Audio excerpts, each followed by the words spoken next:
Back here on today's show, on the last segment of today's episode. Before I jump fully into the last segment, I want to remind you guys one more time, if you have any comments or questions you want to make on today's show, to use the tip and donations link you see on your screen at GSMCPodcast.net. By using that tip and donations link, I can see your question or comment that you make during the live show, and I'm able to react to it and maybe get a different perspective on what we're talking about. It's always more engaging that way, and it's a massive help for the show on top of that. So if you would, please use the tip and donations link, gsmcpodcast.net, with any of your questions or comments.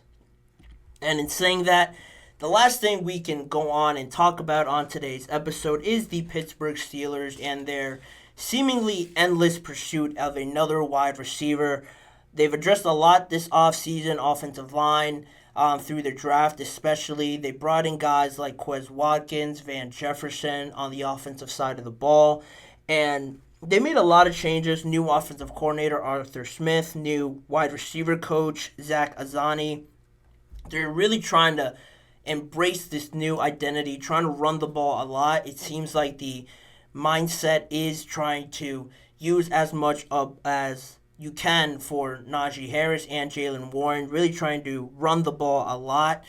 I mentioned the offensive line. They addressed wide receiver also a little bit by bringing in Roman Wilson from Michigan in the third round of the draft as well. So they kind of picked and chosen a little bit from each position, but people still, I feel as well, that they still need something else on the offensive side, maybe somebody a bit more established, a bit more reliable than having to rely on so many rookies so early on. Because you still have your quarterbacks, Russell Wilson and Justin Fields as well, on essentially one-year deals. You want to do as much as you can to try and address that problem and get them to play their best ball this coming year.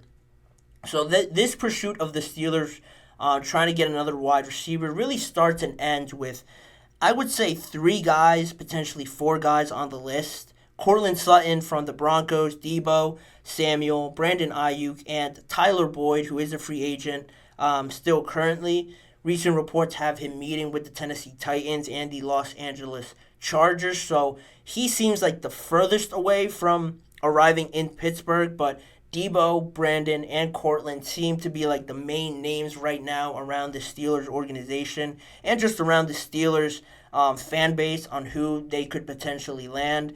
There was reports during the draft, I'm sure most people saw them, from the San Francisco Chronicle on the Pittsburgh Steelers, allegedly rejecting the 49ers offer, their high price that they had for Deebo Samuel. There was definitely interest there from the Steelers, as the report says, but they rejected it. They turned away from it because they just didn't see it as worth it to go out and get Deebo Samuel for that price. Then you had Brandon Ayuk earlier in the offseason be in trade talks because of his contract situation, tweeting at Mike Tomlin, funny enough, referencing how they look similar, which I thought was great. So you have those connections there. And now, more recently, were the Courtland Sutton talks about him not showing up to their voluntary camps because he's allegedly trying to get a better contract from the Denver Broncos. So he is sort of holding out a little bit, sort of a mini holdout to try and get that contract reworked, trying to get more guaranteed money.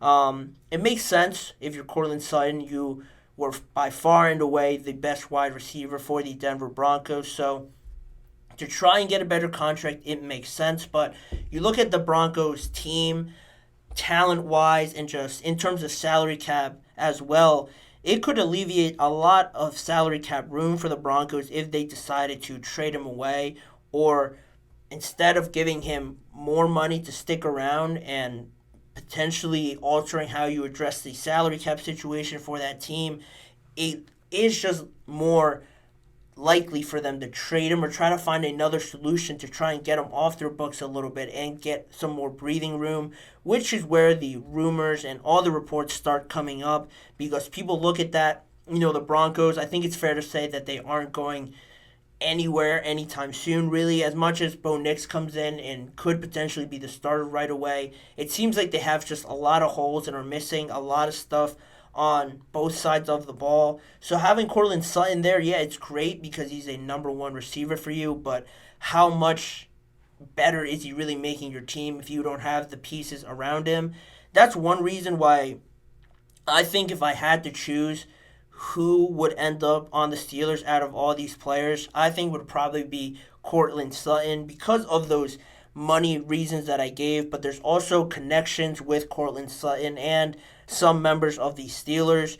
The first one being obviously Sutton and Russell Wilson playing together last year. They put up some pretty great numbers in fault of all the other pieces that might have been missing, all the behind the scenes issues. It seems like they developed a very good connection on the field. So that's one thing that could bring Cortland Sutton over to Pittsburgh. And you also have the connection with Pittsburgh's new wide receiver coach, Zach Azzani, was Cortland Sutton's wide receiver coach from 2018 to 2022. So two familiar faces on the Steelers roster already that could entice Cortland Sutton to be traded to the Pittsburgh Steelers, but it seems like it's close. But the general manager for the Pittsburgh Steelers, Omar Khan, appeared on the Pat McAfee show on Tuesday and sort of cleared everything up with this seemingly being close to happening. He came on there and said, "I heard about it. I didn't exactly see it, but there's nothing going on right now. So I'm not exactly sure what the verbiage was or what was reported, but there's nothing to report as of now."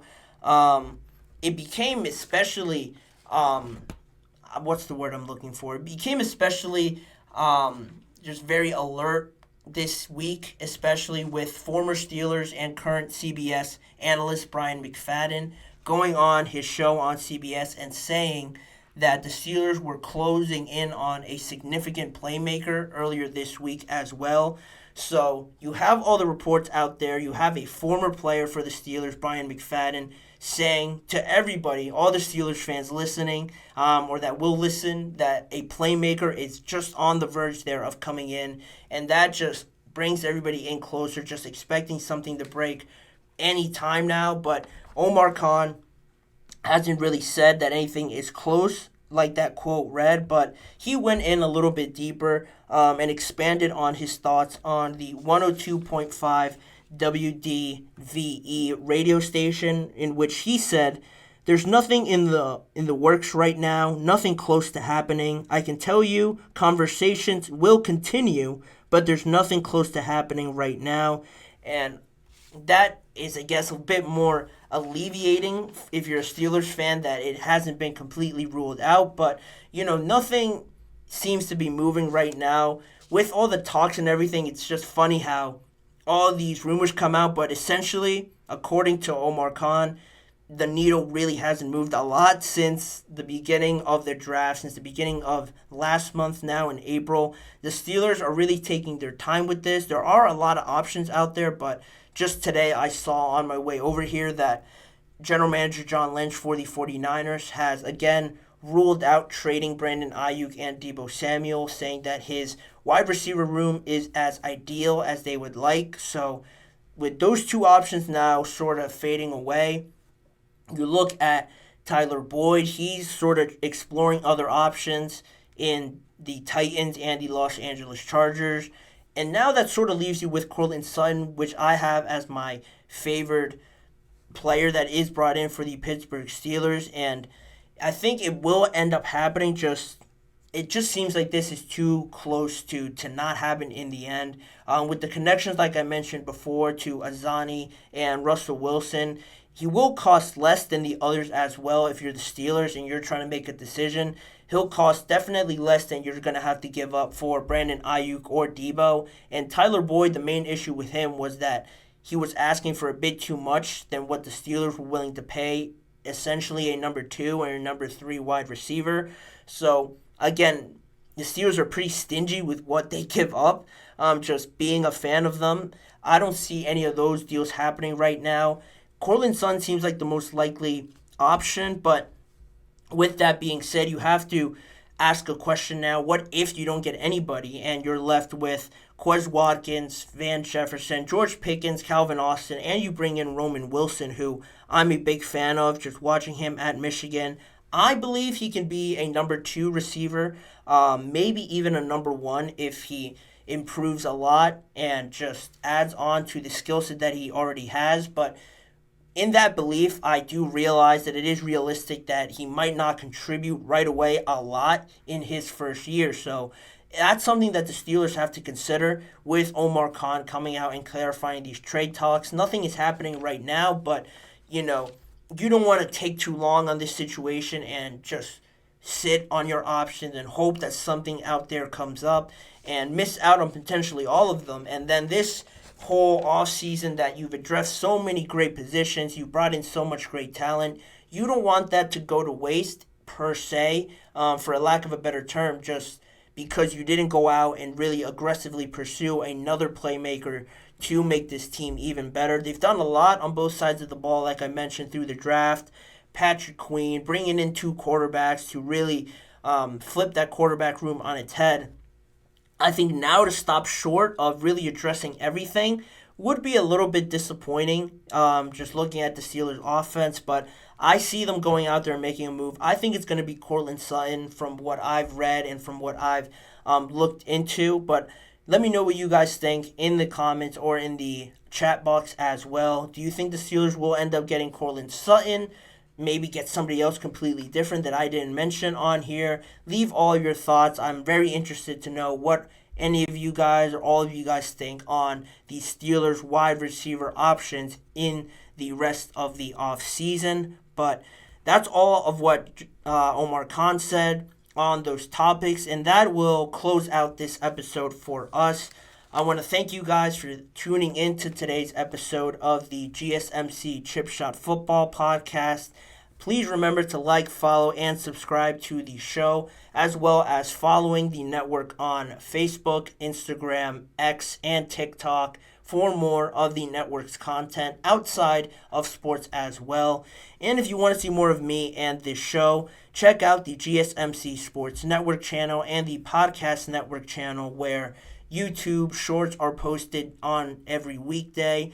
You have the full live recorded shows all on there as well if you missed one and want to go rewatch a whole show, as well as individual segment videos that are taken from the live shows in case you missed one part of a show, or if you just want to rewatch a specific part. They're all on there on both channels as well.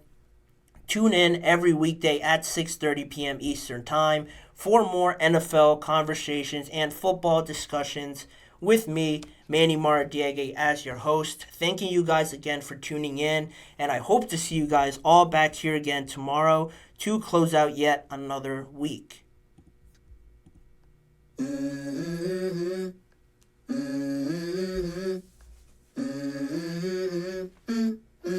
Let's go. I wake up to a little bit of drool on my pillow, feel like it's gonna be a bad day. Yeah, I'm tired of shit, and the coffee ain't hit yet, damn, ain't that great. I don't wanna go to